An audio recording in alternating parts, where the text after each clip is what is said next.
మనందరం మదర్ తెరిసాని జ్ఞాపకం చేసుకుంటాం కదా. ఎందుకు జ్ఞాపకం చేసుకుంటాం? ఆమె డబ్బు సంపాదించిందనా? ఆమె పెద్ద పెద్ద బంగ్లాలు కట్టిందనా? ఎందుకు జ్ఞాపకం చేసుకుంటామో తెలుసా?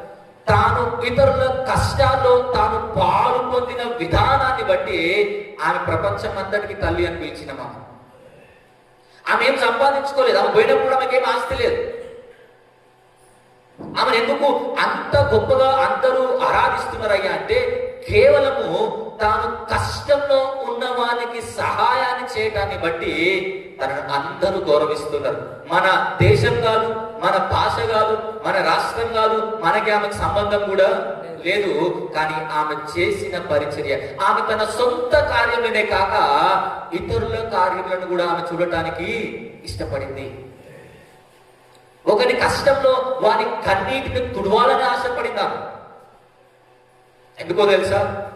ఆమె క్రీస్తు ప్రేమను అనుభవించింది. ఆమె అన్నమాట, ఈ ప్రేమను నేను అందరికీ పంచాలనుకుంటున్నా.